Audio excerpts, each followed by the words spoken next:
largest, and thankfully very uncommon, bear, Drew could usually recognize their presence readily, be it from the reaction of the other animals or the tracks and signs they left behind.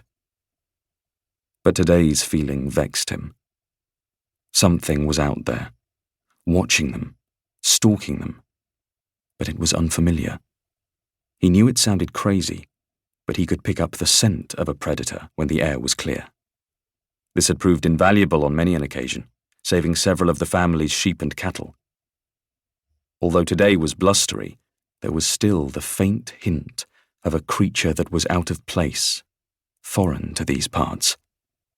A large animal was out there, looking in, and it irked Drew that he couldn't figure out what it was, even less spy it. "You think it's the thing from last night?" asked Trent. That was exactly what Drew had been wondering. For the last few nights, Drew's shepherd watch had been unusual. The sheep had not been themselves, and all the while Drew had been consumed by an awful sense of foreboding. Ordinarily, the sheep would be very receptive to his commands and calls, but bit by bit, they had become more erratic. This had coincided with the waxing of the moon, which often spooked the animals, and it even caused Drew to grow ill with worry. It wasn't a pleasant sensation, the feeling of being stalked by a predator in your own backyard. Towards the end of last night's watch, he'd gathered and penned the majority of the flock, and picked up the stragglers that had wandered further afield. Only one had remained, the ram, naturally, and it had managed to find its way up onto the bluffs that towered over the coast below. The Ferran farm was situated on a rocky promontory of land that reached out from the cold coast into the White Sea, cut off on almost every side by the rock walls that surrounded it. He'd found the ram in a state of panic. It had bucked and started, panicking and throwing its head back in fear. Drew raised his hands, which should have calmed it down, but it had the opposite effect.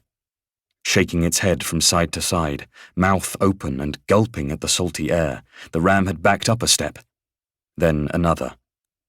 Pebbles had tumbled over the cliff edge, dislodged by frantic hooves as it struggled for purchase. One moment it was there, an eye fixed on him in stricken terror. The next it was gone, disappearing off the cliff.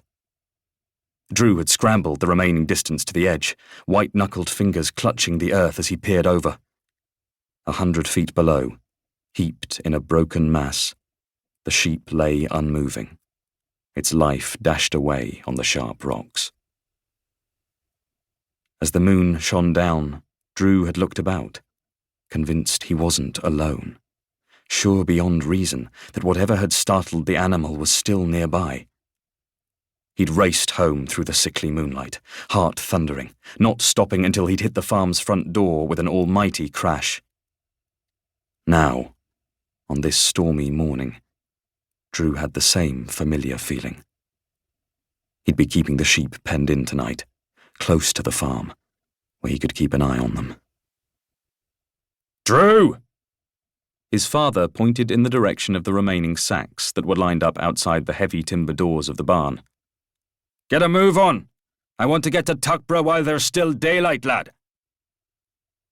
Drew trudged to the barn, speeding up when he caught sight of his father's glower. His mother, Tilly, stood on the doorstep of the farmhouse, drying her hands on her apron.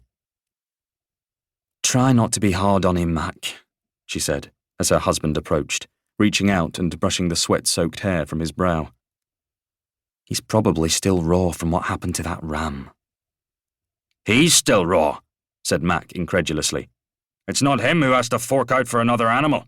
If I don't get there before noon, the best on show will be gone to some other bidder." He saw his son dragging the last 2 sacks across the farmyard to the wagon.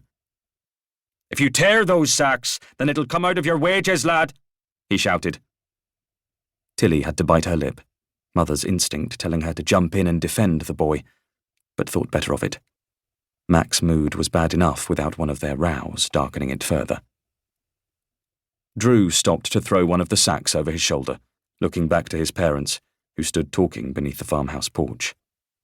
His father was pointing his way, his hooked thumb gesturing, while his mother shook her head.